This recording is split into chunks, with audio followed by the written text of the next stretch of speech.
미국이 미치지 않고서야 이건 말이 안 된다. 전 세계 언론이 미국의 행보에 연일 충격적인 보도를 이어가고 있습니다. 유럽, 일본을 제쳐두고 한국의 최고 기밀까지 모두 넘겼거든요. 나토 국가들이 격분했고 일본 외무성은 발칵 뒤집혔습니다. 도대체 한국이 뭘 했길래 미국이 이런 결정을 내린 걸까요? 믿을 수 없는 진실을 지금 즉시 공개합니다. 한국의 저력이 자랑스럽다고 생각하시는 분들은 구독과 좋아요 꾹 눌러주세요. 저는 사라 존슨입니다. 국방부 인도 태평양 전략 분석관이죠. 아침 9시 펜타곤 3층 회의실에 들어섰을 때 이미 10명 정도가 앉아 있었어요. 긴 타원형 테이블 양쪽으로 장성들과 고위 관료들이 자리를 잡고 있었습니다. 제 자리는 중간쯤이었어요. 노트북을 펴고 앉으니 맞은편에 앉은 브래들리 대령이 고개를 끄덕이며 인사했습니다. 화면이 켜졌습니다. 인도 태평양 동맹국 현황이라는 제목이 떠올랐어요. 의장이 레이저 포인터를 들었죠. 주요 축은 일본입니다. 그가 말했습니다. 기지 접근성,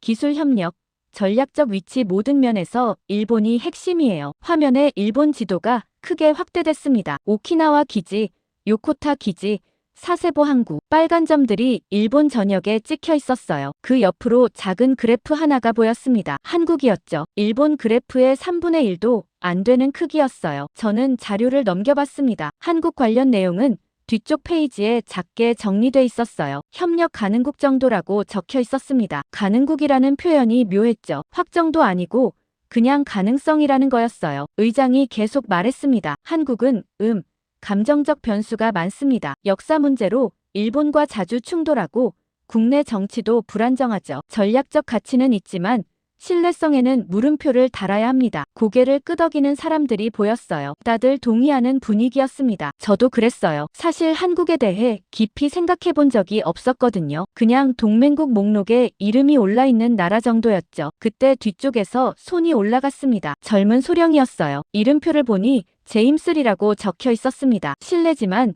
질문 하나 드려도 될까요? 제임스가 말했습니다. 보고서 데이터를 보면 한국이 실제로는 가장 안정적인 것 같은데요. 의장이 미간을 찌푸렸습니다. 무슨 말입니까? 제임스가 자료를 펼쳤어요. 탄약 비축량은 일본보다 2배 이상입니다. 정비 가동률도 제일 높고요. 합동훈련 평가에서도 항상 최고점을 받았습니다. 회의실이 잠시 조용해졌습니다. 의장이 헛기침을 했어요. 수치만으로 판단할 순 없습니다. 전략적 판단은 더 복합적이에요. 그 말로 질문은 묻혔습니다. 회의는 계속 진행됐고 한국 얘기는 더 이상 나오지 않았어요. 점심시간에 저는 제임스를 찾아갔습니다. 카페테리아에서 혼자 샌드위치를 먹고 있더군요. 아까 질문 흥미로웠습니다. 제가 말을 걸었어요. 그가 고개를 들었습니다. 아, 존슨 분석관님, 앉으시죠. 정말 그렇게 생각해요? 제가 물었습니다. 한국이 안정적이라고요. 제임스가 노트북을 열었어요. 데이터를 보여줬습니다. 숫자들이 빼곡했어요. 보십시오. 그가 화면을 가리켰습니다. 전시 대비 태세는 한국이 압도적입니다. 예비군 동원체계, 민방위 훈련,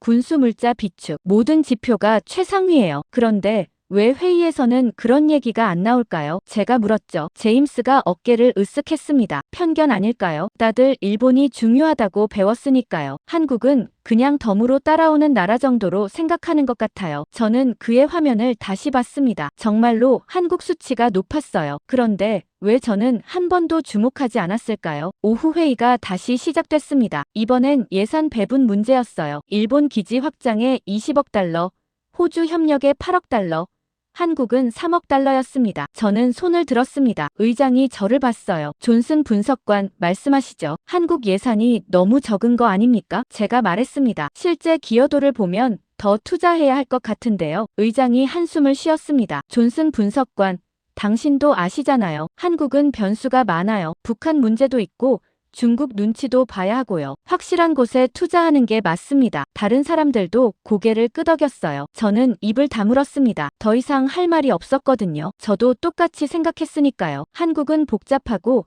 예측 불가능한 나라라고요. 회의가 끝나고 사무실로 돌아왔습니다. 책상에 앉아 한국 관련 자료를 다시 펼쳤어요. 그동안 대충 훑어만 봤던 보고서들이었습니다. 찬찬히 읽어내려가니 놀라운 내용들이 나왔어요. 한미 연합훈련 참가율 100%, UN 평화유지군 파병 규모 세계 10위, 대테러 정보 공유 적극 협력. 저는 모니터를 멍하니 바라봤습니다. 이 나라가 정말 우리가 무시해도 되는 나라일까요? 아니면 우리가 제대로 보지 못한 걸까요? 퇴근 시간이 됐습니다. 복도에서 브래들리 대령을 마주쳤어요. 오늘 회의 어땠어요? 그가 물었습니다. 저는 잠시 망설이다가 말했습니다. 한국을 너무 가볍게 보는 것 같아요. 브래들리가 웃었습니다. 존슨, 현실적으로 생각해요. 한국은 우리가 필요하지 우리가 한국을 필요로 하는 게 아니에요. 정말 그럴까요? 제가 되물었습니다. 당연하죠. 그가 어깨를 두드렸어요. 너무 깊이 생각하지 마요. 그게 워싱턴의 중론이에요. 집으로 돌아가는 차 안에서 계속 생각했습니다. 한국은 원래 우리보다 우리가 필요하다고 아는 나라. 브래드리의 말이 머릿속을 맴돌았어요. 정말 그런 걸까요? 아니면 우리가 착각하고 있는 걸까요? 그날 밤 잠자리에 들기 전까지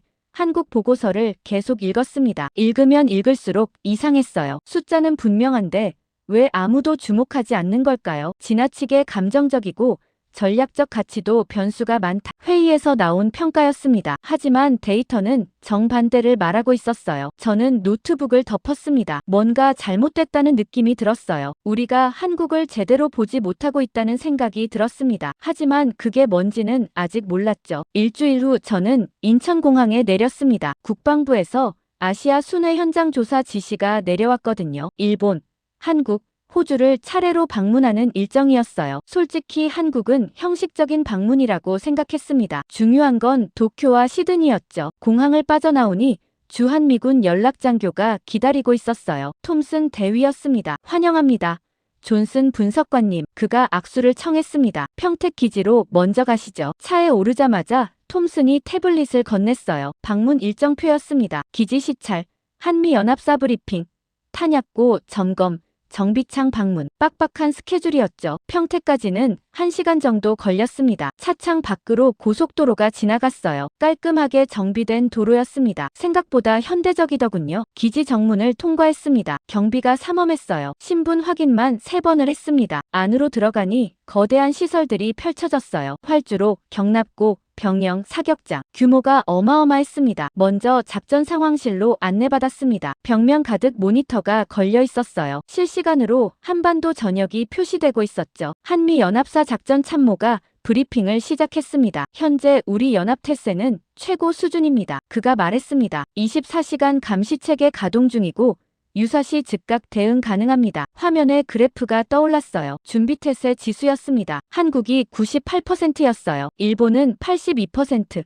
호주는 76%였습니다. 저는 눈을 의심했습니다. 한국이 제일 높다고요. 네, 그렇습니다. 참모가 고개를 끄덕였습니다. 한국군은 항시 전시 태세를 유지하거든요. 점심 후 탄약고를 방문했습니다. 지하 벙커였어요. 두꺼운 철문을 열고 들어가니 통로 양쪽으로 방들이 줄지어 있었습니다. 안내를 맡은 보급 장교가 설명했어요. 여기 비축량이 일본 전체 기지를 합친 것보다 많습니다. 그가 말했습니다. 155mm 포탄만 해도 50만 발 이상이에요. 제가 멈춰 섰습니다. 일본보다 많다고요. 네. 정확히는 2.7배입니다. 그가 태블릿을 보여줬어요. 비교표가 떠 있었습니다. 한국 탄약 비축량이 압도적이었어요. 모든 종류에서 일본을 앞서고 있었습니다. 왜 이렇게 많이 비축해놨습니까? 제가 물었죠. 장교가 쓴웃음을 지었습니다. 휴전선에서 60km 떨어진 곳이 수도예요. 준비 안 하면 살아남을 수 없습니다. 오후에는 정비창을 둘러봤습니다. 거대한 공장 같았어요. 헬기, 장갑차, 전차들이 정비대 위에 올라가 있었습니다. 기술자들이 분주하게 움직이고 있었죠. 정비창장이 자랑스럽게 말했습니다. 우리 가동률이 세계 최고입니다. 미군 장비도 여기서 정비하면 더 빨라요. 정말입니까? 제가 물었습니다. 데이터로 증명됐습니다. 그가 컴퓨터 화면을 켰어요. 정비 소요 시간 비교표였습니다. 한국이 평균 48시간, 일본이 72시간, 미국 본토가 96시간이었어요. 한국이 가장 빠른 거였습니다. 어떻게 이렇게 빠릅니까? 한국 기술자들이 워낙 숙련됐어요. 장장이 답했습니다. 게다가 부품 수급도 빠르고요. 전시를 늘 염두에 두고 있어서 그렇습니다. 저녁에 숙소로 돌아왔습니다. 호텔방에 앉아 오늘 본 것들을 정리했어요. 노트에 적기 시작했습니다. 탄약 비축량 일본 대비 2.7배, 정비라인 가동률 세계 최고, 준비태세 지수 98%. 숫자들이 명확했습니다. 펜타곤 회의에서 봤던 작은 그래프와는 전혀 달랐어요. 다음 날 한미연합훈련 평가보고서를 받았습니다. 두꺼운 파일이었어요. 펼쳐보니 항목마다 점수가 매겨져 있었습니다. 작전 수행 능력 95점, 통신 연동성 97점, 지휘체계 98점, 한국군 점수가 모두 90점 이상이었어요. 비교 대상으로 일본 자위대 점수도 있었습니다. 평균 75점 정도였죠. 한국이 압도적으로 높았어요. 톰슨 대위를 불러 물어봤습니다. 이 평가 정확한 겁니까? 네. 매년 실시하는 공식 평가입니다. 그가 답했어요. 한국군이 항상 1등해요. 왜 펜타곤 보고서에는 이런 내용이 없죠? 제가 물었습니다. 톰슨이 어깨를 으쓱했어요. 글쎄요. 아마 관심이 없어서 아닐까요? 모두들 일본만 보니까요. 오후에 사이버 사령부를 방문했습니다. 최신 시설이었어요. 수백 대의 컴퓨터가 가동되고 있었습니다. 분석관들이 모니터를 응시하고 있었죠. 사령관이 브리핑했습니다. 우리 사이버 방어 지수가 아시아 1위입니다. 그가 말했습니다. 중국과 북한의 공격을 매일 수천 건씩 막아내고 있어요. 화면에 실시간 공격 현황이 떠올랐습니다. 빨간 점들이 계속 나타났다가 차단되고 있었어요. 엄청난 규모였습니다. 이 기술을 미군과 공유합니까? 제가 물었죠. 물론입니다. 사령관이 고개를 끄덕였습니다. 정보도 실시간으로 공유하고 있어요. 사실 우리가 잡아낸 위협이 미군 기지를 구한 적도 여러 번 있습니다. 저는 메모를 계속했습니다. 사이버 방어 아시아 1위, 정보 공유 적극적, 미군 기지 보호기여, 숫자와 사실들이 쌓여갔어요. 저녁에 백악관 보좌관과 화상 통화를 했습니다. 현장 조사 어떻습니까? 그가 물었어요. 저는 잠시 망설였습니다. 예상과 다릅니다. 제가 말했습니다. 한국이 생각보다 훨씬 준비돼 있어요. 보좌관이 웃었습니다. 한국은 원래 우리보다 우리가 필요하다고 아는 나라지. 걱정 말아요. 그 말에 뭔가 걸렸습니다. 정말 그럴까요? 한국이 우리를 필요로 하는 걸까요? 아니면 우리가 한국을 필요로 하는 걸까요? 통화를 끝내고 창밖을 바라봤습니다. 평택 기지가 한눈에 보였어요. 불이 환하게 켜진 시설들이 밤새 가동되고 있었습니다. 24시간 돌아가는 곳이었죠. 노트를 다시 펼쳤습니다. 적어놓은 항목들을 읽어 내려갔어요. 탄약, 정비, 훈련, 사이버, 모든 분야에서 한국이 최고 수준이었습니다. 펜타곤에서 봤던 작은 그래프가 떠올랐습니다. 협력 가능국이라는 표현도요. 완전히 틀렸다는 생각이 들었어요. 한국은 가능국이 아니었습니다. 이미 핵심이었죠. 저는 처음으로 직감했습니다. 한국이 단순한 의존국이 아니라는 걸요. 동맹의 진짜 핵심이 될 잠재력을 가진 나라라는 걸 알았습니다. 하지만 워싱턴은 이걸 모르고 있었어요. 한국에서 돌아온 지 사흘 만에 긴급 소집이 떨어졌습니다. 펜타곤 지하 2층 상황실이었어요. 평소에는 잘 안 쓰는 공간이었죠. 엘리베이터 문이 열리자 경비가 신분증을 다시 확인했습니다. 상황실 안으로 들어가니 이미 20명 정도가 모여 있었어요. 국방장관, 합참의장, 각군 참모총장들이 보였습니다. 심상치 않은 분위기였죠. 자리에 앉으니 불이 꺼지고 화면이 켜졌습니다. 미국 정기군사전략협의회라는 제목이 떠올랐어요. 하지만 평소 협의회와는 달라 보였습니다. 국방장관이 일어섰습니다. 표정이 굳어 있었어요. 오늘 여러분께 심각한 상황을 보고드리겠습니다. 그가 말했습니다. 우리 군수 비축 상태가 위험 수준에 도달했습니다. 화면이 바뀌었어요. 붉은색 그래프가 나타났습니다. 급격히 떨어지는 선이 보였죠. 우크라이나 전쟁 지원으로 포탄 재고가 급감했습니다. 장관이 레이저 포인터를 들었어요. 여기 보시면 155mm 포탄 재고가 극히 위험 수준입니다. 합참의장이 끼어들었습니다. 중동 사태까지 겹치면서 상황이 더 악화됐습니다. 그가 다음 슬라이드를 넘겼어요. 팩3 요격탄 현황이 나타났습니다. 이스라엘에 긴급 지원한 패트리어트 미사일 때문에 우리 재고가 바닥났어요. 장군이 말했습니다. 생산 속도는 전쟁 소모 속도의 6분의 1밖에 안 됩니다. 저는 숨을 죽이고 화면을 봤습니다. 숫자들이 끔찍했어요. JDAM 유도탄 재고 67% 감소, 로켓 생산량 한계 도달, 스팅어 미사일 비축량 임계치 이하, 빨간색 경고등이 모든 항목에 켜져 있었습니다. 국내 생산 능력은요? 누군가 물었습니다. 이미 최대치로 가동 중입니다. 장관이 답했어요. 더 늘릴 여력이 없어요. 공장도 부족하고 숙련공도 부족합니다. 나토 국가들한테 지원 요청은요? 다른 장군이 물었죠. 장관이 한숨을 쉬었습니다. 거기서 문제가 생겼습니다. 그가 다음 자료를 띄웠어요. 나토 회원국 대응 현황이라는 제목이었습니다. 독일은 우크라이나 지원으로 자국 재고가 40% 감소했습니다. 장관이 설명했어요. 더 이상 못 준다고 통보해왔어요. 프랑스도 마찬가지였습니다. 영국은 자체 방위 우선이라며 거절했고요. 폴란드는 동유럽 방어 때문에 재고 확보가 필요하다고 했습니다. 화면에 나토 국가 이름들이 하나씩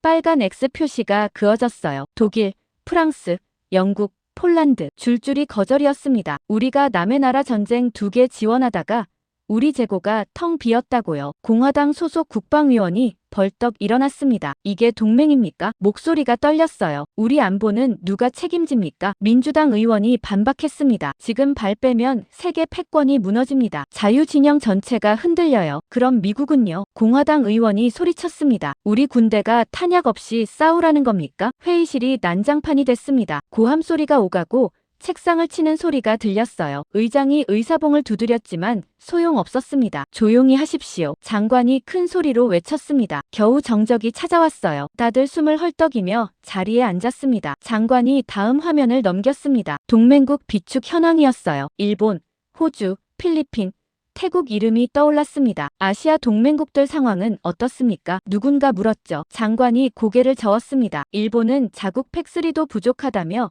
미군 작전 반경 제한을 요구했습니다. 그가 말했어요. 유사시 일본 영공 방어가 우선이라는 겁니다. 작전 반경 제한이요. 제가 놀라서 물었습니다. 그게 무슨 뜻입니까? 일본 기지에서 출격해도 일본 방공망 범위 안에만 있어야 한답니다. 장관이 쓴웃음을 지었어요. 사실상 한반도나 대만 작전이 불가능해지는 거죠. 회의실이 다시 술렁였습니다. 저는 지도를 펼쳤어요. 일본 방공망 범위를 표시해봤습니다. 빨간 원이 그어졌죠. 그 안에만 있으면 작전 범위가 절반으로 줄어들었습니다. 호주는요? 다른 분석관이 물었습니다. 호주는 전시 전개가 지연될 거라고 했습니다. 장관이 답했어요. 자국 북부 방어 준비가 먼저래요. 필리핀은 정비 능력 공유를 거절했습니다. 태국은 탄약 비축량 부족을 이유로 협력 불가 통보했고요. 화면에 지도가 떠올랐습니다. 인도, 태평양 지역이었어요. 동맹국 이름 위에 하나씩 제한 사항이 적혔습니다. 일본 작전 반경 제한, 호주 전개 지연,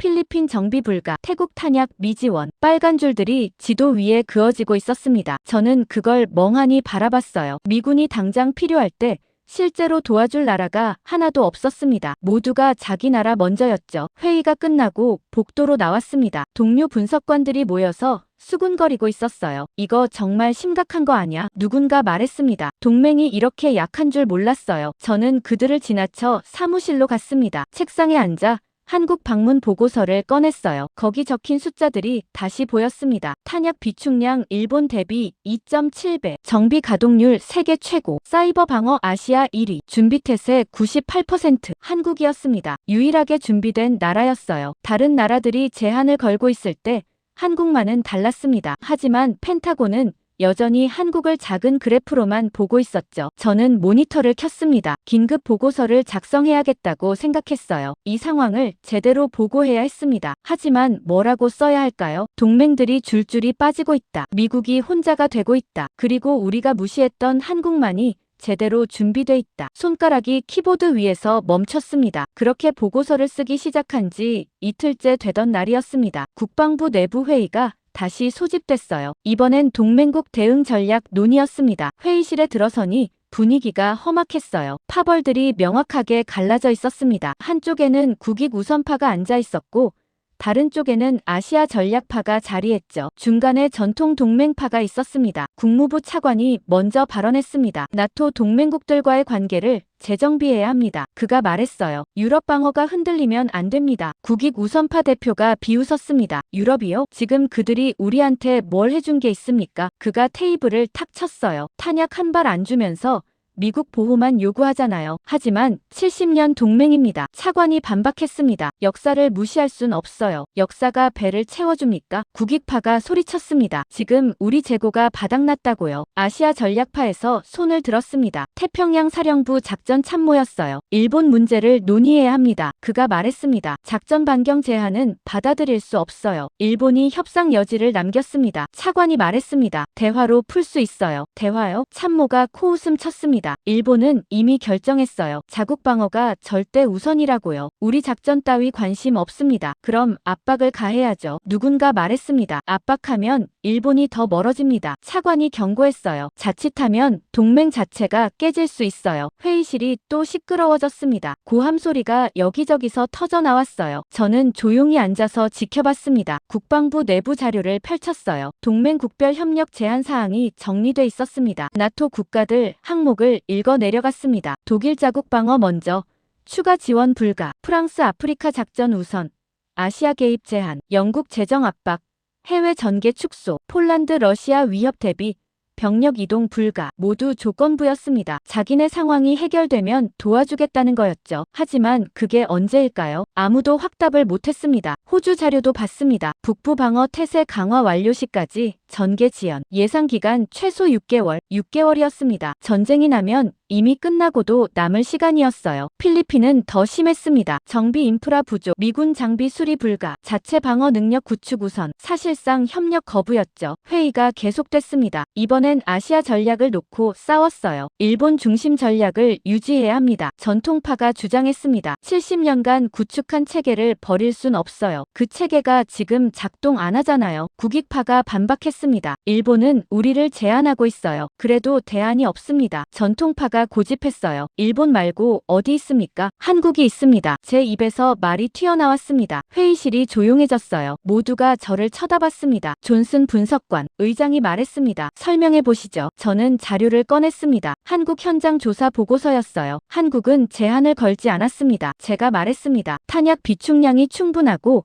정비 능력도 최고 수준이에요. 준비 태세는 98%입니다. 한국도 언젠가 제한을 걸 겁니다. 국익파 인사가 냉소했습니다. 모든 나라가 똑같아요. 자기 나라가 우선이죠. 데이터를 보십시오. 제가 화면에 자료를 띄웠습니다. 한국은 지난 5년간 한 번도 협력을 거부한 적이 없어요. 훈련 참가율 100%, 정보 공유 적극적, 기지 제공 무제한. 그건 평시 얘기입니다. 누군가 반박했습니다. 위기 때는 달라질 거예요. 정말 그럴까요? 아시아 전략파 장군이 끼어들었습니다. 저도 현장에 있어봤는데 한국은 달라요. 그가 일어섰어요. 한국군은 항상 미군과 함께 움직입니다. 이라크에서도 아프간에서도 끝까지 남았어요. 과거는 과거입니다. 전통파가 말했습니다. 지금은 다른 상황이에요. 현장에서 확인한 겁니다. 장군이 단호하게 말했습니다. 한국만큼 현장에서 실질적 능력을 보여준 나라는 없어요. 믿을 수 있는 데이터입니까? 의장이 물었습니다. 공식 평가 결과입니다. 제가 서류를 내밀었어요. 합동참모본부 자료예요. 의장이 서류를 받아 읽기 시작했습니다. 표정이 조금씩 변했어요. 다른 사람들도 돌려보기 시작했습니다. 회의실이 웅성거렸습니다. 하지만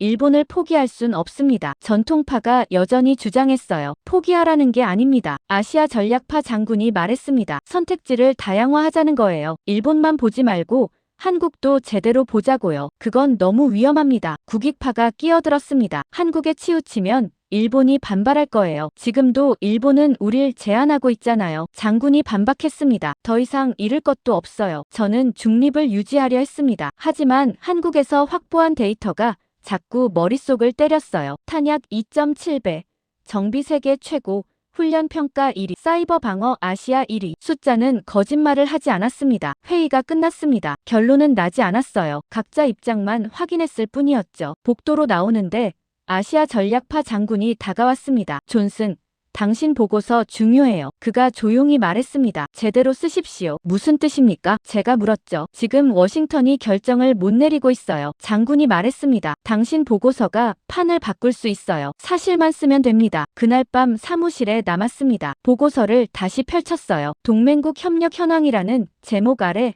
나라별로 정리했습니다. 나토 자국 방어 우선, 추가 지원 불가, 일본 작전 반경 제한 요구, 호주 전개 지연 통보, 필리핀 정비 협력 거부, 그리고 마지막에 한국을 적었습니다. 한국 제한 없음, 전면 협력 가능. 숫자들이 명확했습니다. 하지만 이걸 보고하면 어떻게 될까요? 파벌 싸움이 더 격해질 게 분명했어요. 창밖을 바라봤습니다. 워싱턴 야경이 보였어요. 불 켜진 건물들이 반짝였습니다. 저 안에서 수많은 사람들이 결정을 내리지 못하고 있었죠. 그렇게 보고서를 제출한 다음 날 긴급 화상회의 통보가 떨어졌습니다. 한국과의 협의였어요. 오전 10시 국방부 화상회의실로 가라는 지시였죠. 회의실에 도착하니 이미 고위 인사들이 모여 있었습니다. 국방장관, 합참의장, 국무부 차관, 그리고 저 같은 실무진 몇 명이었어요. 화면이 켜졌습니다. 서울 국방부 상황실이 나타났어요. 한국 측에도 많은 사람들이 앉아 있었습니다. 가운데 별이 4개 달린 장군이 보였어요. 한국 합참의장이었습니다. 회의를 시작하겠습니다. 미국 장관이 말했습니다. 현재 글로벌 안보 상황이 어려워졌습니다. 동맹국들과 협력 방안을 조율하고 있습니다. 한국 합참의장이 고개를 끄덕였습니다. 상황은 파악하고 있습니다. 그가 침착하게 말했어요. 솔직히 정확히 말씀드리겠습니다. 장관이 서류를 펼쳤습니다. 나토 국가들이 추가 지원을 중단했어요. 일본도 작전 제한을 요구했고요. 우리가 어려운 상황입니다. 화면 너머로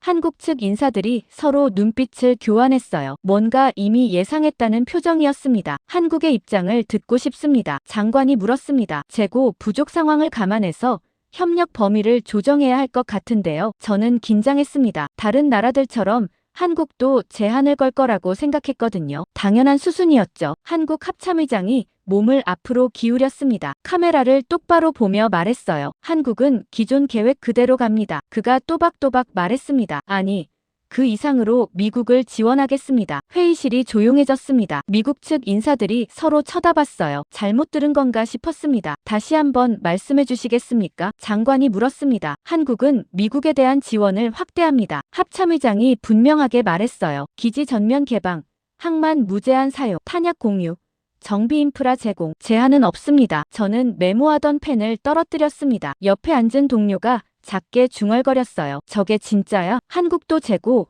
부족 상황 아닙니까? 합참의장이 물었습니다. 북한 위협이 있는데 괜찮으시겠습니까? 예. 한국 합참의장이 고개를 끄덕였습니다. 우리도 재고가 충분하진 않습니다. 하지만 우리는 동맹을 숫자로 재지 않습니다. 동맹을 숫자로 재지 않는다. 그 말이 회의실에 울렸습니다. 미국 장관이 말문이 막힌 듯 잠시 침묵했어요. 구체적으로 어느 정도 지원이 가능합니까? 합참의장이 물었습니다. 한국 측 참모 한 명이 자료를 화면에 띄웠어요. 항목들이 나타났습니다. 평택 기지 전면 개방, 추가 부대 전개 가능, 부산항 군수물자, 하역시설 무제한 제공, 155mm 포탄 비축량 30% 공유 가능, K방공 체계 연동 운용, 정비창 24시간 가동 지원. 저는 숨을 멈추고 화면을 봤습니다. 이건 지원이 아니었어요. 거의 전면 개방이었죠. 북한이 도발하면요. 국무부 차관이 우려를 표했습니다. 한국 방어에 공백이 생기는 거 아닙니까? 우리가 알아서 합니다. 합참의장이 단호하게 말했습니다. 미국이 어려울 때 한국이 뒤로 물러설 순 없어요. 왜 그렇게까지 하시는 겁니까? 장관이 조심스럽게 물었습니다. 솔직히 이해가 안 됩니다. 다른 나라들은 모두 자국 우선인데요. 한국 합참의장이 잠시 침묵했습니다. 그러더니 천천히 말했어요. 1950년 우리가 무너질 때 미국이 왔습니다. 그가 말했습니다. 아무 이유 없이 젊은이들이 태평양을 건너와서 우리와 함께 싸웠어요. 그때 미국은 우리를 숫자로 재지 않았습니다. 회의실이 숙연해졌습니다. 아무도 말하지 않았어요. 이제 우리 차례입니다. 합참의장이 계속 말했습니다. 미국이 어려울 때 한국이 함께합니다. 그게 동맹입니다. 미국 장관이 고개를 숙였습니다. 손으로 얼굴을 감쌌어요. 잠시 후 고개를 들었을 때 눈이 붉어져 있었습니다. 감사합니다. 장관이 떨리는 목소리로 말했습니다. 한국의 결단에 깊이 감사드립니다. 구체적인 협력 방안은 실무진이 조율하겠습니다. 합참의장이 말했습니다. 필요한 게 있으면 언제든 연락하십시오. 우리는 준비돼 있습니다. 화상회의가 끝났습니다. 화면이 꺼지자 회의실이 술렁거렸어요. 모두들 믿을 수 없다는 표정이었습니다. 저게 진짜입니까? 누군가 물었습니다. 한국이 정말 저렇게까지 해줍니까? 공식 제안입니다. 합참의장이 답했습니다. 기록됐어요. 저는 노트북에 받아 적은 내용을 다시 봤습니다. 기지 전면 개방, 항만 무제한 제공, 탄약 공유, 정비 지원, 방공 체계 연동, 제한 없음. 다른 나라들과 완전히 달랐어요. 나토는 자국 방어 먼저였고 일본은 작전 제한을 걸었습니다. 호주는 전개를 지연했고 필리핀은 협력을 거부했죠. 한국만이 정반대였습니다. 오히려 지원을 확대한다고 했어요. 제한이 하나도 없었습니다. 회의실을 나오는데 장관이 저를 불렀습니다. 존슨, 한국 보고서 당신이 썼죠? 네, 그렇습니다. 제가 답했어요. 잘 봤습니다. 장관이 말했습니다. 당신 말이 맞았어요. 한국은 달랐습니다. 복도를 걸으며 생각했습니다. 각국이 제한을 걸고 빠지는 가운데 한국만이 무조건적 지원을 선언했어요. 이게 진짜 동맹이구나 싶었습니다. 사무실로 돌아왔습니다. 동료들이 모여서 한국 얘기를 하고 있었어요. 믿어지지 않아. 한 명이 말했습니다. 자기네도 힘든데 왜 저렇게까지 하는 거야? 동맹이니까. 제가 대답했습니다. 진짜 동맹은 저런 거예요. 동료들이 저를 쳐다봤습니다. 이해 못하겠다는 표정들이었어요. 저도 며칠 전까지는 이해 못했을 겁니다. 하지만 이제는 알았어요. 한국이 왜 다른지를 말이죠. 책상에 앉아 보고서를 다시 펼쳤습니다. 동맹국 비교 분석이라는 제목 아래 표를 만들었어요. 나토 조건부 협력, 일본 제한적 협력, 호주 지연된 협력, 한국 무제한 협력. 마지막 줄이 선명했습니다. 한국만이 진짜 결정을 내린 거였어요. 일주일 후 한국행 비행기에 올랐습니다. 국방부에서 긴급 파견 지시가 내려왔거든요. 한국 방산 현장을 직접 확인하라는 거였어요. 화상회의로는 부족하다는 판단이었죠. 인천공항에 도착하자마자 국방부 차량이 기다리고 있었습니다. 이번엔 평택이 아니었어요. 경남 창원으로 간다고 했습니다. 고속도로를 3시간쯤 달렸을 때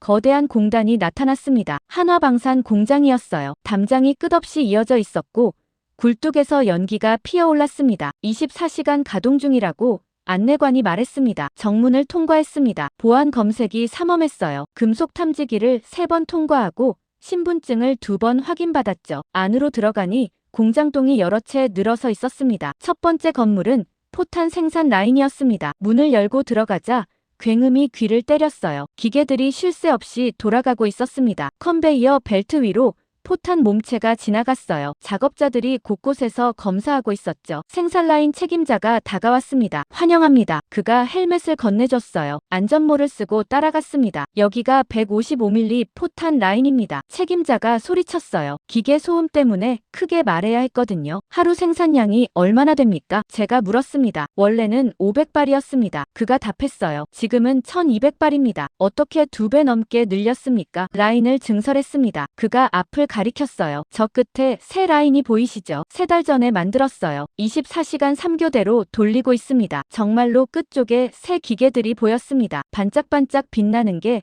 최신 장비 같았어요. 작업자들이 쉬지 않고 움직이고 있었죠. 수출 물량 때문에 바쁘시겠네요. 제가 말했습니다. 책임자가 고개를 저었어요. 수출은 지금 다 미뤘습니다. 그가 말했습니다. 미군 지원이 우선이에요. 계약된 물량도요. 네. 거래처한테 양해를 구했어요. 그가 태블릿을 보여줬습니다. 취소된 수출 계약서들이 쌓여 있었어요. 폴란드, 이집트, 호주 주문이 보였습니다. 손해가 크지 않습니까? 제가 물었죠. 당연히 큽니다. 책임자가 쓴웃음을 지었어요. 하지만 지금은 그럴 때가 아니죠. 미국이 어려우면 우리도 어려워요. 다음 건물로 이동했습니다. K방공탄 생산 시설이었어요. 여기는 더 첨단화돼 있었습니다. 로봇 팔들이 정밀하게 부품을 조립하고 있었어요. 이쪽은 원래 생산량이 적었습니다. 안내를 맡은 엔지니어가 설명했습니다. 월 50기 정도였거든요. 지금은요? 제가 물었습니다. 150기 입니다. 그가 답했어요. 생산율을 200% 올렸어요. 어떻게 가능합니까? 인력을 3배로 늘렸습니다. 엔지니어가 말했습니다. 다른 부서에서 차출했어요. 주말 근무도 시작했고요. 지금 모두가 자원에서 일하고 있습니다. 작업자 한 명이 다가왔습니다. 50대쯤 돼 보이는 남자였어요. 손에 기름이 묻어 있었습니다. 미국 분이시죠? 그가 물었습니다. 네, 그렇습니다. 제가 답했어요. 잘 오셨습니다. 그가 악수를 청했습니다. 우리가 만든 거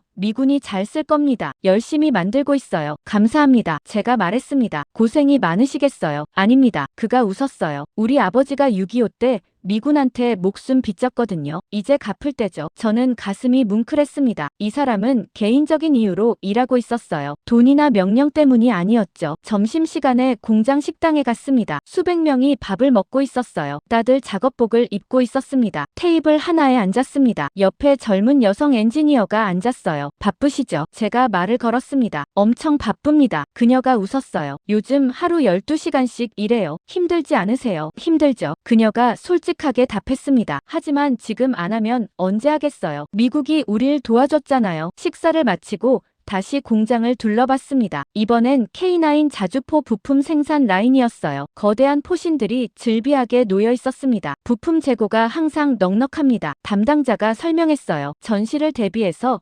평소에 200%를 비축하거든요. 화면에 재고 현황이 떠올랐습니다. 포신 예비품 150개, 엔진 부품 300세트.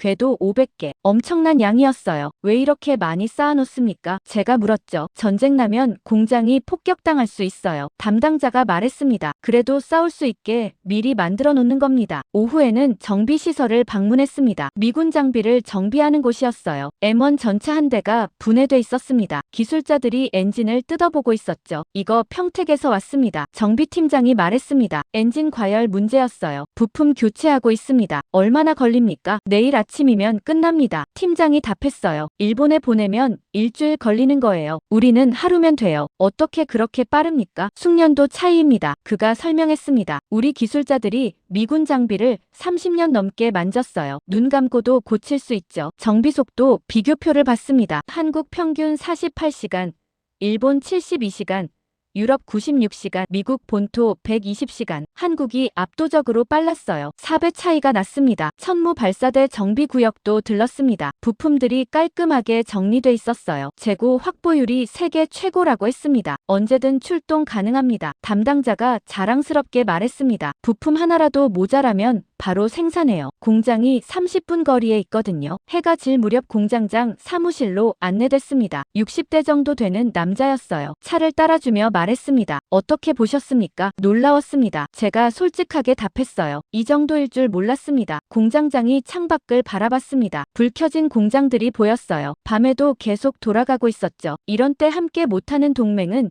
영원히 함께하기 어렵죠. 그가 조용히 말했습니다. 미국이 우리를 지켜줬던 시절이 있었습니다. 이제는 우리가 지킬 차례입니다. 저는 말문이 막혔습니다. 한국은 도와주는 나라가 아니었어요. 함께 싸울 준비가 되어 있는 나라였습니다. 숙소로 돌아가는 차 안에서 노트를 펼쳤습니다. 오늘 본 것들을 정리했어요. 155mm 포탄 라인 증설, K방공탄 생산율 200% 상향, K9 천무 부품 재고 확보율 세계 최고, 미군 장비 정비 속도 일본 유럽 대비 4배. 숫자만이 아니었습니다. 사람들의 마음이 느껴졌어요. 창밖으로 공장 불빛이 멀어져 갔습니다. 워싱턴으로 돌아온 다음 날 보고서를 제출했습니다. 한국 방산 현장 실태 조사라는 제목이었어요. 60페이지 분량이었죠. 데이터와 사진, 인터뷰 내용을 빼곡히 담았습니다. 오후 3시쯤 국방부 회의 소집 통보가 왔습니다. 긴급이라고 적혀 있었어요. 회의실에 들어서는 순간 분위기가 예사롭지 않았습니다. 양쪽으로 진영이 확실히 갈라져 있었어요. 왼쪽엔 친일파 라인이 앉아 있었고 오른쪽엔 현실주의 군부가 자리했습니다. 가운데 전통 동맹파가 어정쩡하게 있었죠. 존슨 분석관 보고서 잘 봤습니다. 의장이 말했습니다. 하지만 해석에 문제가 있어 보입니다. 무슨 문제입니까? 제가 물었어요. 한국을 지나치게 높게 평가했어요. 친일파 라인 대표가 끼어들었습니다. 국무부 동아시아 담당 차관보였죠. 객관적 데이터입니다. 제가 반박했습니다. 현장에서 직접 확인한 거예요. 데이터는 해석하기 나름입니다. 차관보가 냉소했습니다. 한국이 지금은 협조적이지만 언제 돌아설지 몰라요. 역사를 보십시오. 감정적이고 예측 불가능한 나라입니다. 그건 편견입니다. 현실주의 군부 쪽에서 장군이 일어섰습니다. 태평양 사령부 작전 참모였어요. 저도 현장에 있어 봤습니다. 한국은 다릅니다. 다르다는 게 뭡니까? 차관보가 되물었습니다. 행동으로 증명한다는 겁니다. 장군이 단호하게 말했습니다. 지금 탄약 주는 건 한국뿐이에요. 말이 아닌 행동을 보십시오. 일본과의 관계는 어떻게 할 겁니까? 전통 동맹파 대표가 끼어들었습니다. 70년 동맹을 버릴 순 없어요. 버리자는 게 아닙니다. 장군이 말했습니다. 재편하자는 겁니다. 한국 비중을 높이고 일본은 조정하는 거죠. 위험합니다. 차관보가 목소리를 높였습니다. 일본이 반발하면 동맹체제 전체가 흔들려요. 이미 흔들리고 있습니다. 장군이 반박했어요. 일본은 우리를 제한하고 있어요. 작전 반경을 묶어놨다고요. 일시적 조치입니다. 차관보가 말했습니다. 협상으로 풀 수 있어요. 협상이요? 장군이 비웃었습니다. 석 달째 답이 없는데요. 일본은 이미 결정했어요. 자국 우선이라고요. 회의실이 술렁거렸습니다. 목소리가 높아지기 시작했어요. 존슨 분석관, 의장이 저를 불렀습니다. 당신이 한국 중심 재편을 제안한 겁니까? 아닙니다. 제가 답했어요. 저는 현장 상황만 보고했습니다. 해석은 여러분이 하시는 거죠. 하지만 보고서 결론 부분을 보십시오. 차관보가 서류를 펼쳤습니다. 여기 뭐라고 썼습니까? 한국이 인도태평양 전략의 새로운 축이 될 수 있다고 했잖아요. 가능성을 제시한 겁니다. 제가 말했습니다. 데이터가 그렇게 나왔어요. 이건 친한파 선동입니다. 차관보가 테이블을 쳤어요. 일본 중심 전략을 무너뜨리려는 거예요. 전략이 현실을 따라가야지 현실을 전략에 끼워 맞추면 안 됩니다. 제가 반박했습니다. 일본은 협조 안 하고 한국은 전면 지원한다는데 왜 일본만 고집합니까? 역사와 전통입니다. 전통파 대표가 끼어들었습니다. 나토도 중요하고 유럽 동맹도 무시할 수 없어요. 한국에만 치우치면 균형이 깨집니다. 균형은 이미 깨졌습니다. 장군이 말했습니다. 나토는 탄약 안 주고 유럽은 자국 방어 먼저예요. 한국만 우리 편이라고요. 그건 지금뿐입니다. 차관보가 주장했습니다. 한국도 언젠가 돌아설 겁니다. 모든 나라가 그래요. 근거가 있습니까? 장군이 물었죠. 상식입니다. 차관보가 답했어요. 자국 이익이 우선인 게 당연하잖아요. 그럼 왜 한국은 수출 계약을 취소하면서까지 미국을 돕습니까? 제가 끼어들었습니다. 손해보면서요. 일시적 제스처일 겁니다. 차관보가 코웃음 쳤습니다. 나중에 보상 요구할 거예요. 회의실이 다시 시끄러워졌습니다. 양쪽에서 고함이 터져 나왔어요. 친일파는 한국 위협론을 주장했고 현실주의파는 데이터를 들이댔습니다. 조용히 하십시오. 의장이 의사봉을 두드렸습니다. 이건 정치 문제가 아닙니다. 안보 문제예요. 냉정하게 판단해야 합니다. 그럼 투표합시다. 장군이 제안했습니다. 한국 중심 재편안을 상정하고 표결하자고요. 아직 이릅니다. 차관보가 반대했습니다. 더 논의가 필요해요. 언제까지 논의할 겁니까? 장군이 따졌습니다. 전쟁 나면 그때 결정하시게요. 회의는 결론 없이 끝났습니다. 파벌들만 더 선명해졌어요. 복도로 나오는 차관보가 다가왔습니다. 존슨, 당신 보고서가 문제를 일으켰어요. 그가 낮은 목소리로 말했습니다. 조심하는 게 좋을 겁니다. 협박입니까? 제가 물었죠. 충고입니다. 그가 차갑게 웃었어요. 워싱턴에서 팔을 잘못하면 커리어가 끝나요. 저는 팔을 타는 게 아닙니다. 제가 답했습니다. 사실을 보고하는 거예요. 사실도 정치입니다. 차관보가 말했습니다. 그걸 모르면 오래 못 버텨요. 사무실로 돌아왔습니다. 동료들이 수군거리고 있었어요. 저를 보자 조용해졌습니다. 존슨, 괜찮아. 한 명이 물었습니다. 네, 제가 답했어요. 친일파가 당신 찍었대. 다른 동료가 속삭였습니다. 조심해야 할 거야. 그날 저녁 집에 돌아갔습니다. 뉴스를 켰어요. CNN에서 펜타곤 내부 갈등을 보도하고 있었습니다. 국방부 내 한국 재편론 논란이라는 제목이었어요. 정보가 유출된 겁니다. 친일파와 현실주의파의 대립이 격화되고 있다고 했습니다. 화면에 전문가가 나와서 분석했어요. 이건 단순한 전략 논쟁이 아닙니다. 그가 말했습니다. 미국 외교 정책에 근본적 방향 전환이 걸려 있어요. 휴대폰이 울렸습니다. 모르는 번호였어요. 받았습니다. 존슨입니까? 낮은 목소리가 들렸습니다. 누구십니까? 친구라고 해두죠. 그가 말했습니다. 당신 보고서 때문에 백악관이 움직이기 시작했어요. 뭐라고요? 대통령이 관심을 보인답니다. 그가 말했습니다. 조만간 소집될 겁니다. 준비하세요. 전화가 끊겼습니다. 저는 휴대폰을 든 채 멍하니 서 있었어요. 제 보고서가 펜타곤 파벌 싸움의 불씨가 된 겁니다. 그리고 이제 백악관까지 번지고 있었죠. 창밖을 바라봤습니다. 워싱턴 야경이 보였어요. 저 어딘가에서 치열한 싸움이 벌어지고 있었습니다. 사흘 후 백악관에서 연락이 왔습니다. 비공식 회동 참석 요청이었어요. 대통령 주재라고 적혀 있었죠. 시간은 저녁 8시였습니다. 평소 공식 일정이 아니라는 뜻이었어요. 백악관 서관 입구에 도착했습니다. 경호원이 신분증을 3번이나 확인했어요. 금속 탐지기를 통과하고 복도를 따라 걸었습니다. 안내를 맡은 보좌관이 조용히 말했습니다. 오늘 회의는 기록에 남지 않습니다. 그가 말했어요. 누구한테도 말하지 마십시오. 알겠습니다. 제가 답했죠. 작은 회의실로 안내됐습니다. 집무실이 아니라 대통령 전용 소회의실이었어요. 테이블이 하나 있고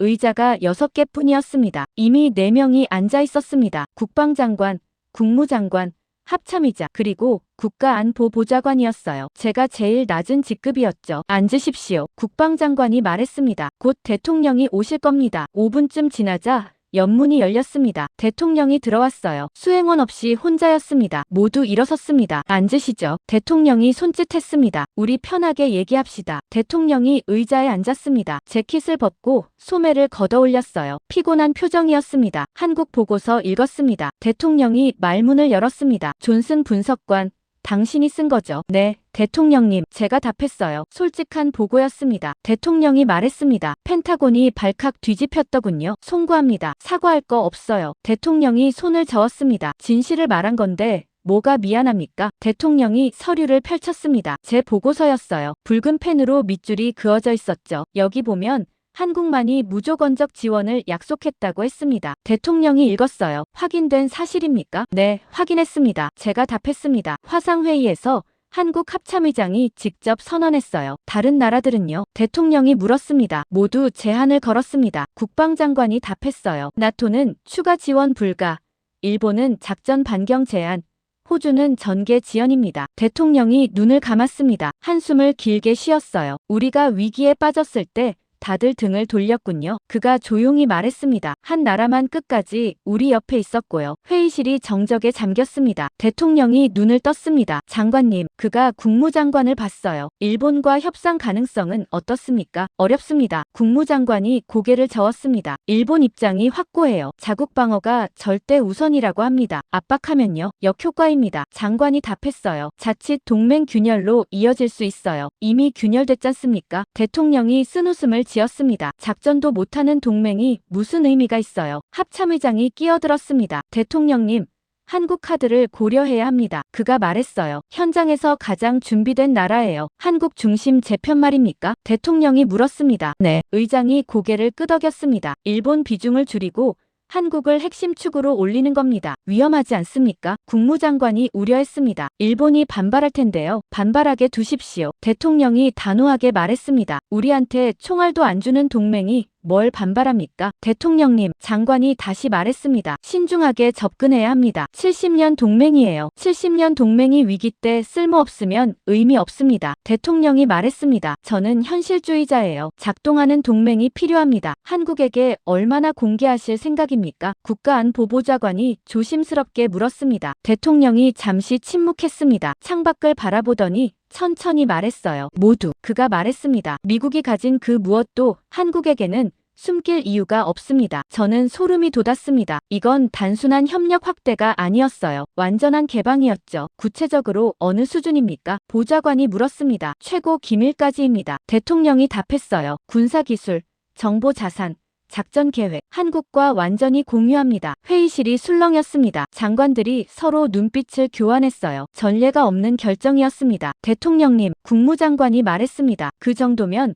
사실상 한국을 미국 안보 체계의 중심축으로 올려놓는 겁니다. 정확합니다. 대통령이 고개를 끄덕였습니다. 우리는 한국과 함께 새 질서를 만듭니다. 다른 동맹국들 반응이 걱정됩니다. 보좌관이 말했어요. 그들에게 말하십시오. 대통령이 말했습니다. 위기 때 누가 남았는지 기억하라고요. 한국만 남았습니다. 그러니 한국이 최우선입니다. 간단한 논리예요. 의회 설득은 어떻게 하시겠습니까? 국방장관이 물었습니다. 데이터로 하죠. 대통령이 제 보고서를 두드렸습니다. 존슨 분석관 보고서면 충분합니다. 숫자가 명확하니까요. 대통령이 일어섰습니다. 다들 따라 일어났어요. 내일부터 실행합니다. 그가 선언했습니다. 한국과 공동 프로젝트를 시작하세요. 방산 협력, 정보 공유, 기지 통합, 모든 걸 올인합니다. 반대 여론은요? 장관이 물었습니다. 제가 직접 설명하겠습니다. 대통령이 답했어요. 국민들한테 진실을 말할 겁니다. 누가 우리 편인지를요? 대통령이 문으로 향했습니다. 나가기 전에 돌아서서 말했어요. 존슨 분석관. 네. 대통령님, 제가 답했습니다. 좋은 보고서였습니다. 그가 말했습니다. 당신이 미국 외교의 새 시대를 여는 첫걸음을 뗐어요. 감사합니다. 제가 고개를 숙였습니다. 대통령이 나갔습니다. 회의실 문이 닫혔어요. 장관들이 자리에 주저앉았습니다. 정말 하시는 건가? 국무장관이 중얼거렸습니다. 결정하셨습니다. 국방장관이 답했어요. 이제 우리가 실행할 일만 남았어요. 존슨, 합참의장이 저를 불렀습니다. 네, 당신 보고서가 역사를 바꿨어요. 그가 말했습니다. 각오하십시오. 바람이 거세게 불 겁니다. 백악관을 나섰습니다. 밤 공기가 차가웠어요. 하늘을 올려다봤습니다. 별이 총총했죠. 제 보고서 한 장이 이렇게 큰 파장을 일으킬 줄은 몰랐습니다. 한국 중심 재편, 완전한 정보 공유, 새로운 질서, 모든 게 시작되고 있었어요. 택시를 타고 집으로 향했습니다. 창밖으로 워싱턴 거리가 지나갔어요. 머릿속으로 대통령 말이 계속 맴돌았습니다. 위기 때 누가 남았는지 기억하라. 한국이었습니다. 끝까지 남은 나라는요. 백악관 회동 이틀 후 폭탄이 터졌습니다. 워싱턴 포스트 일면에 특종이 실렸어요. 미국, 한국 최우선 기술 공유 결정이라는 헤드라인이었습니다. 누군가 정보를 흘린 겁니다. 기사는 구체적이었어요. 백악관이 한국을 방산 허브로 지정했다고 했습니다. 최고 수준 군사 기술까지 공유하기로 했다고요. 일본과 유럽 동맹국들 비중은 축소될 거라는 분석도 실렸죠. 출근하자마자 난리였습니다. 국무부 전화기가 불났어요. 일본 대사관에서 먼저 항해 전화가 왔습니다. 이게 사실입니까? 일본 대사가 목소리를 높였습니다. 왜 한국만 특혜를 줍니까? 우리는 수십 년 동맹 아닙니까? 국무장관이 직접 응대했어요. 전략적 결정입니다. 장관이 차분하게 말했습니다. 현재 상황을 고려한 거예요. 현재 상황이요? 대사가 소리쳤습니다. 우리가 뭘 잘못했습니까? 작전 반경 제한을 기억하십시오. 장관이 답했어요. 일본이 먼저 협력을 제안했습니다. 그건 자국 방어를 위한 불가피한 조치였습니다.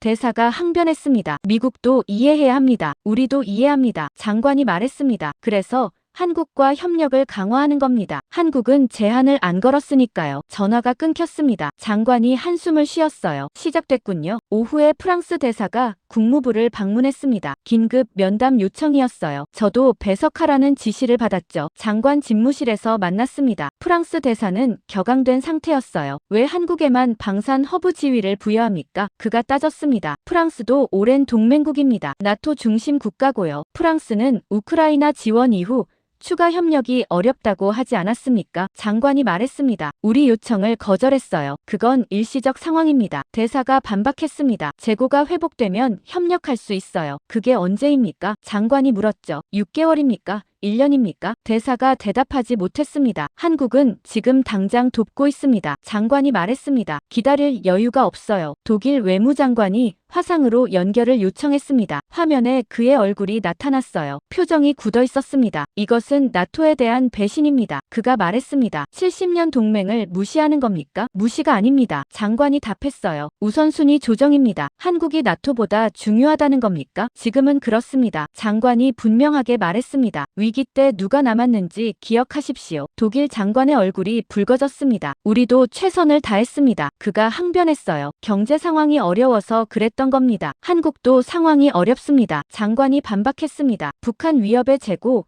부족까지 겪고 있어요. 그런데도 우릴 돕고 있습니다. 차이가 뭔지 아시겠습니까? 화상 연결이 끊겼습니다. 독일 장관이 일방적으로 끊어버린 거였어요. 저녁 뉴스가 시작됐습니다. 모든 채널이 이 사안을 다뤘어요. CNN에서는 특집 방송을 내보냈습니다. 미국의 한국 몰아주기 논란이라는 제목이었습니다. 화면에 전문가가 나왔어요. 이례적인 결정입니다. 그가 분석했습니다. 미국이 단일 국가에게 이 정도 특혜를 준 적이 없어요. 영국이나 이스라엘도 받지 못한 대우입니다. 다른 전문가가 끼어들었습니다. 하지만 숫자를 보십시오. 그가 그래프를 가리켰어요. 한국만이 실질적 지원을 하고 있습니다. 다른 나라들은 모두 제한을 걸었어요. BBC에서는 유럽 반응을 집중 보도했습니다. 유럽 각국이 반발하고 있습니다. 리포터가 전했어요. 미국이 대서양 동맹을 저버렸다는 비판이 나옵니다. 화면에 파리거리 인터뷰가 나왔습니다. 미국을 믿을 수 없습니다. 시민이 말했어요. 우리가 수십 년 함께했는데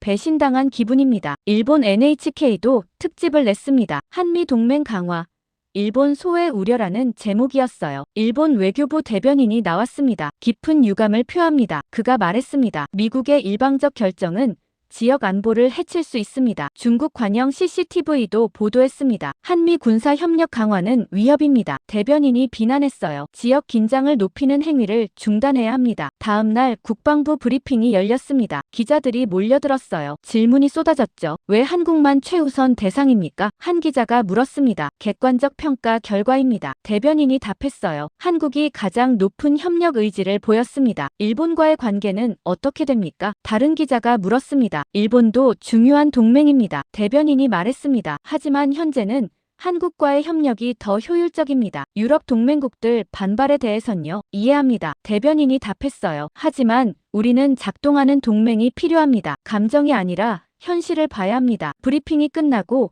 기자들이 몰려나갔습니다. 저는 뒤에 남아서 대변인과 얘기했어요. 반응이 예상보다 거세네요. 제가 말했습니다. 당연합니다. 대변인이 한숨을 쉬었어요. 70년 체제를 뒤집는 건데요. 저항이 없을 리 없죠. 국무부로 돌아오니 항해 서한이 쌓여 있었습니다. 일본, 프랑스, 독일, 영국, 폴란드, 주요 동맹국들이 모두 보낸 거였어요. 내용은 비슷했습니다. 깊은 우려, 재고 요청, 협의 필요. 하지만 백악관은 뒤로 물러서지 않았습니다. 대통령이 직접 성명을 발표했어요. 화면에 대통령이 나타났습니다. 미국은 어려운 시기를 겪고 있습니다. 그가 말했습니다. 이럴 때 누가 우리 편인지 확인했습니다. 한국이 남았습니다. 그래서 한국과 함께합니다. 위기 때 누가 남았는지 기억하십시오. 대통령이 카메라를 똑바로 보며 말했어요. 그게 동맹의 기준입니다. 그 말은 전 세계로 타전됐습니다. 일본 외무성이 경로했다는 소식이 들렸어요. 유럽 각국 대사들이 소환됐고요. 하지만 백악관은 흔들리지 않았습니다. 저녁에 국가안보보좌관이 전 직원에게 메일을 보냈습니다. 대통령 지시를 이행하십시오. 메일에 적혀 있었어요. 동맹국 반발에 흔들리지 마십시오. 우리는 옳은 일을 하고 있습니다. 저는 창밖을 바라봤습니다. 워싱턴 하늘이 어두웠어요. 폭풍이 몰려오고 있었습니다. 하지만 결정은 이미 내려졌죠. 한국 중심 재편. 이제 되돌릴 수 없었어요. 반발이 거셌지만 백악관은 멈추지 않았습니다. 오히려 속도를 냈어요. 일주일 후 국방부 대회의실에 소집됐습니다. 한미 공동 프로젝트 발표 준비 회의였죠. 회의실에 들어서니 양국 국기가 나란히 걸려 있었습니다. 한쪽에는 미국 측 인사들이 앉아 있었고 화상으로 한국 측이 연결돼 있었어요. 서울 국방부 상황실이 보였습니다. 발표 자료를 검토하겠습니다. 합참의장이 말했습니다. 화면에 프레젠테이션이 떠올랐어요. 한미 전략 협력 강화 방안이라는 제목이었습니다. 첫 페이지가 넘어갔습니다. 차세대 방공 미사일 요격 체계 공동 개발이라고 적혀 있었어요. 구체적 내용이 나열됐죠. 미국 사드 기술과 한국 천궁체계 통합, 차세대 요격 알고리즘 공동 연구, 레이더 시스템 상호 운용성 확보, 2028년까지 시제품 개발 완료. 저는 숨을 죽이고 봤습니다. 사드 기술은 최고 기밀이었어요. 이스라엘한테도 전면 공개 안 한 기술이었죠. 한국에 이걸 준다는 겁니까? 제가 물었습니다. 그렇습니다. 의장이 고개를 끄덕였어요. 대통령 지시입니다. 완전한 기술 공유예요. 다음 슬라이드가 넘어갔습니다. 양국 군사 데이터 통합 클라우드 구축이라는 항목이었어요. 실시간 정보 공유 시스템 구축, 작전 계획 데이터베이스 통합, 인공지능 분석 알고리즘 공동 개발, 사이버 방어 체계 완전 연동. 이건 정보 주권 포기 아닙니까? 국무부 관계자가 우려를 표했습니다. 군사 데이터를 통째로 공유하는 건데요. 신뢰를 바탕으로 합니다. 의장이 답했어요. 한국을 완전히 믿는다는 겁니다. 화면 너머 한국 측 인사들이 숙연한 표정을 지었습니다. 책임감을 느끼는 것 같았어요. 세 번째 슬라이드였습니다. 한국을 미군 동부가 탄약 군수 허브로 지정이라고 나왔어요. 평택 기지 확장,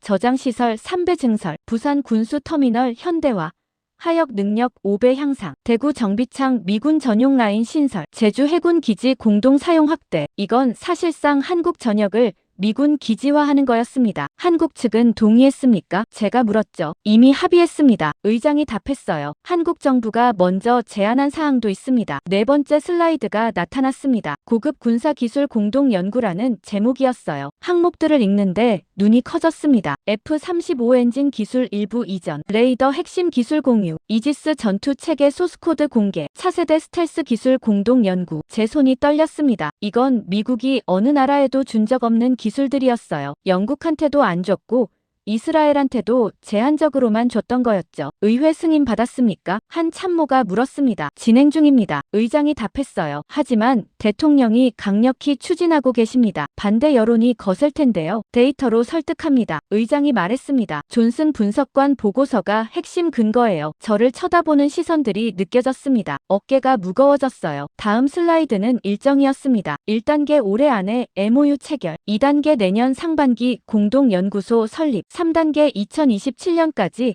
주요 프로젝트 가시화, 4단계 2030년 완전 통합체계 구축, 10년 계획이었습니다. 단기 협력이 아니라 완전한 통합이었죠. 한국 측에서 발언 요청이 들어왔습니다. 화면 속 한국 국방부 차관이 일어섰어요. 한국은 이 책임을 무겁게 받아들입니다. 그가 말했습니다. 미국이 보여준 신뢰에 반드시 보답하겠습니다. 최고 수준의 보안을 유지할 것을 약속합니다. 회의실이 숙연해졌습니다. 이건 단순한 기술 협력이 아니었어요. 미국이 한국을 완전한 파트너로 인정한 거였죠. 회의가 끝나고 복도로 나왔습니다. 동료 분석관이 다가왔어요. 이거 진짜 하는 거야. 그가 속삭였습니다. 일본한테도 안 준 기술을 한국한테 준다고 결정됐습니다. 제가 답했어요. 미친 짓 같아. 그가 고개를 저었습니다. 파장이 어마어마할 거야. 사무실로 돌아와 내부 보고서를 정리했습니다. 이번 결정의 의미를 분석하는 문서였어요. 키보드를 두드리며 생각했습니다. 이건 동맹을 넘어선 공동안보 체제다. 미국이 어느 나라에도 해준 적 없는 조치였습니다. 영국과의 특수관계도 이 정도는 아니었어요. 이스라엘한테 준 지원도 제한적이었죠. 한국만이 완전한 접근권을 받은 겁니다. 저녁 뉴스가 속보를 띄웠습니다. 한미 공동 프로젝트 발표라는 제목이었어요. 아직 공식 발표 전인데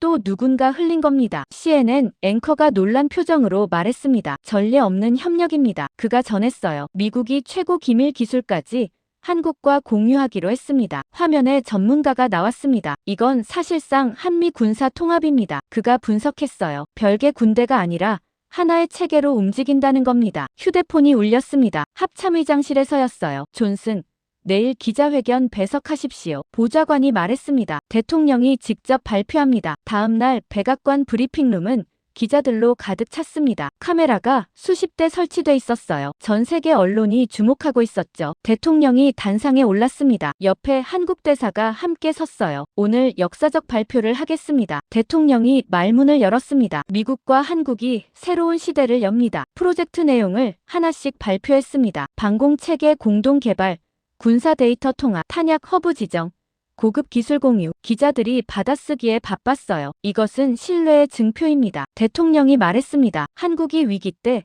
우리 곁에 있었습니다. 이제 우리가 모든 걸 함께 나눕니다. 한국 대사가 발언했습니다. 한국은 이 신뢰를 지킬 것입니다. 그가 엄숙하게 말했어요. 우리는 하나의 팀입니다. 질문이 쏟아졌습니다. 일본 반응은 어떻게 대응하시겠습니까? 한 기자가 물었어요. 일본도 중요한 동맹입니다. 대통령이 답했습니다. 하지만 지금은 한국과의 협력이 최우선입니다. 브리핑이 끝났습니다. 저는 뒤에서 지켜봤어요. 역사가 바뀌는 순간이었습니다. 사무실로 돌아와 보고서 마지막 줄을 적었습니다. 이것은 동맹을 넘어선 공동안보 체제다. 미국이 한국을 완전한 파트너로 인정한 역사적 결정이다. 파일을 저장했습니다. 이제 되돌릴 수 없었어요. 공동 프로젝트 발표 일주일 후 마지막 현장 조사 지시가 내려왔습니다. 한국군 부대 방문이었어요. 보고서 완성을 위한 최종 점검이었죠. 경기도 파주 미군 기지에 도착했습니다. 휴전선에서 가까운 곳이었어요. 포성이 들릴 듯한 거리였죠. 한국군 연락장교가 마중 나왔습니다. 이쪽입니다. 그가 안내했어요. 한미연합작전 시설을 보여드리겠습니다. 기지 안으로 들어갔습니다. 복도 벽에 사진들이 걸려 있었어요. 역대 한미연합훈련 장면들이었습니다. 걸음을 멈췄습니다. 한 사진이 눈에 들어왔거든요. 사막이 배경이었습니다. 미군과 한국군이 함께 들것을 들고 있었어요. 부상자를 옮기는 장면 같았죠. 사진 아래 설명이 적혀 있었습니다. 2004년 이라크 팔루자 인근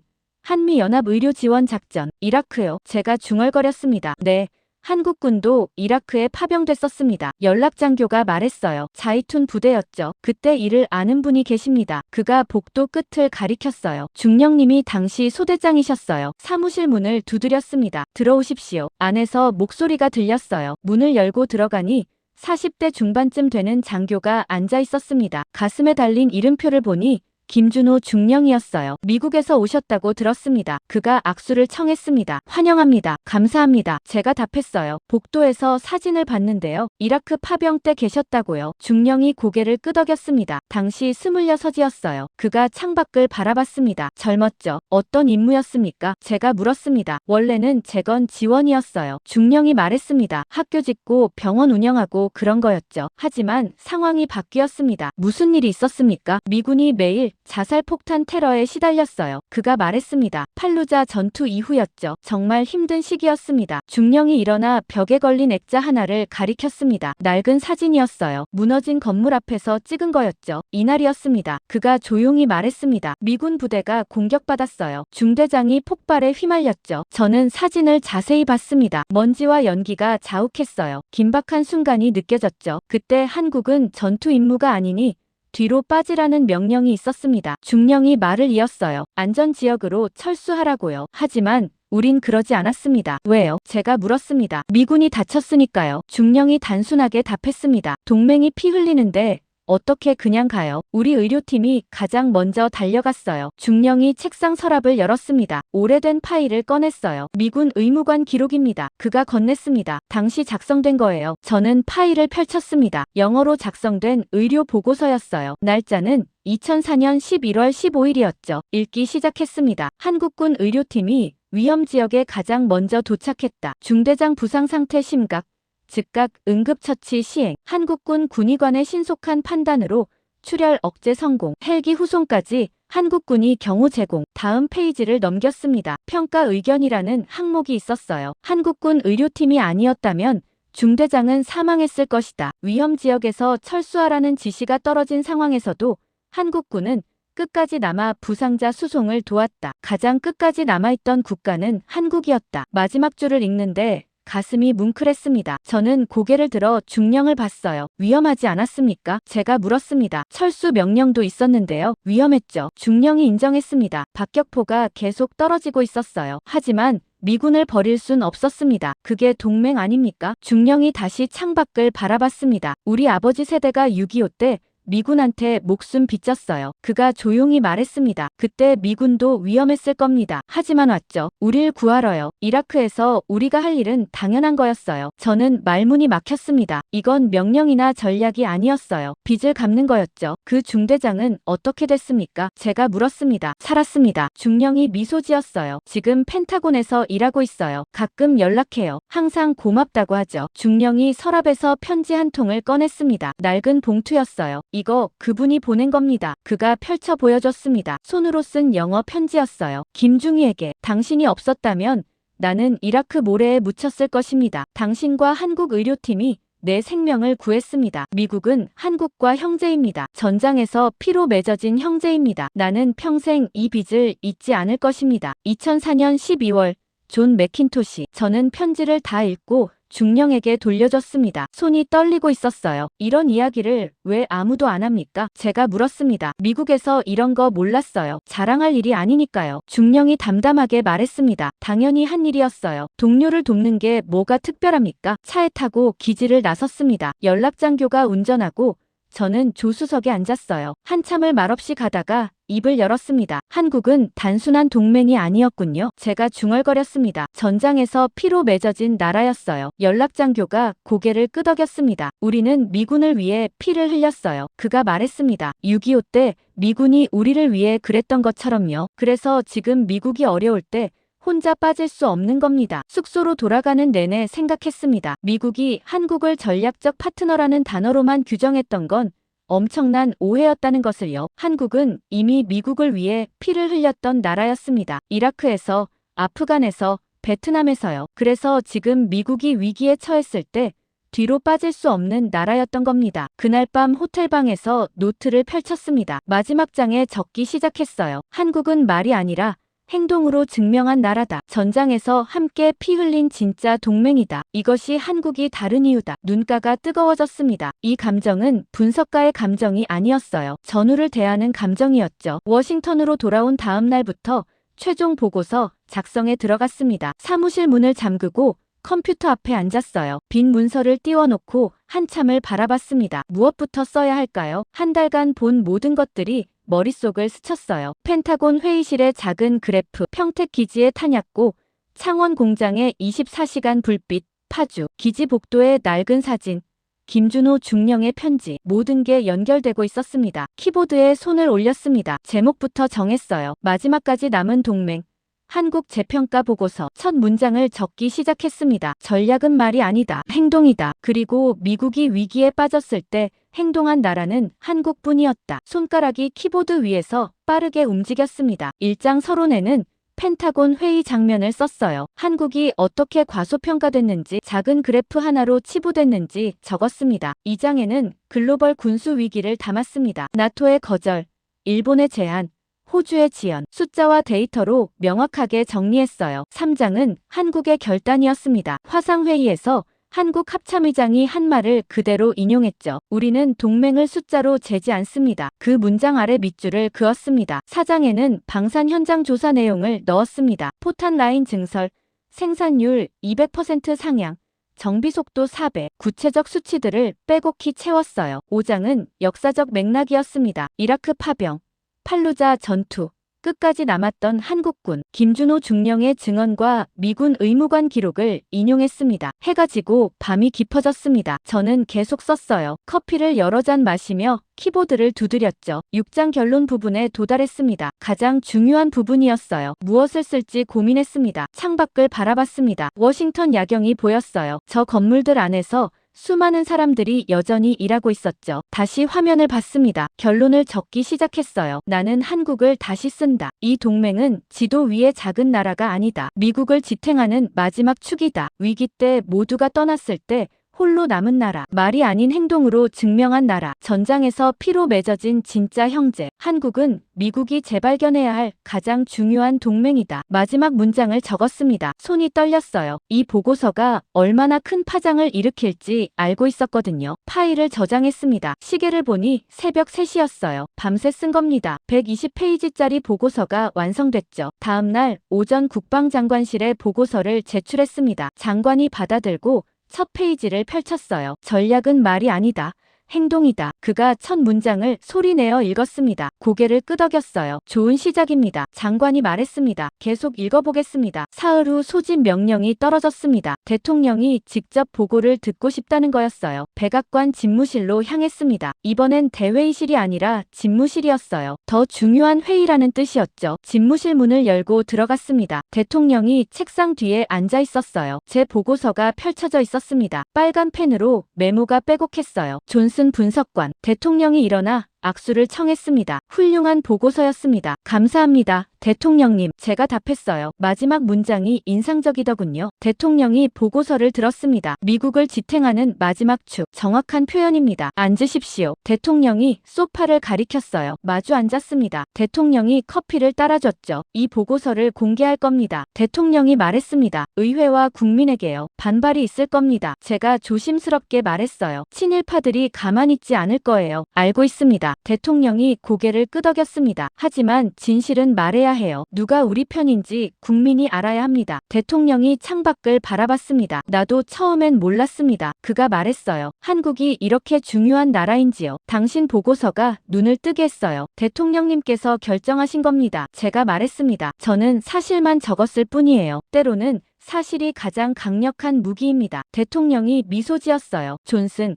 당신이 미국 외교의 새 시대를 열었군요. 며칠 후 의회 청문회가 열렸습니다. 상원 외교위원회였어요. 증인석에 앉았습니다. 의원들이 반원형으로 앉아 있었죠. 존슨 분석관, 위원장이 말문을 열었습니다. 보고서 잘 읽었습니다. 한국 중심 재편을 주장하셨는데 근거를 설명해 주시죠. 저는 준비한 자료를 펼쳤습니다. 데이터부터 말씀드리겠습니다. 제가 시작했어요. 탄약 비축량 일본 대비 2.7배, 정비 속도 4배, 훈련 평가 점수 1위, 사이버 방어 아시아 1위, 숫자를 하나씩 제시했습니다. 의원들이 메모하기 시작했어요. 하지만 가장 중요한 건 숫자가 아닙니다. 제가 목소리를 높였습니다. 위기 때 누가 남았느냐입니다. 한국만이 끝까지 우리 곁에 있었습니다. 의사당이 조용해졌습니다. 이라크에서 한국군은 철수 명령에도 불구하고 미군을 구했습니다. 제가 계속 말했어요. 지금도 모든 나라가 제한을 거는 동안 한국만은 전면 개방을 약속했습니다. 이게 동맹 아닙니까? 박수가 터져 나왔습니다. 몇몇 의원들이 손뼉을 쳤어요. 청문회가 끝나고 복도로 나왔습니다. 기자들이 몰려들었어요. 분석관님,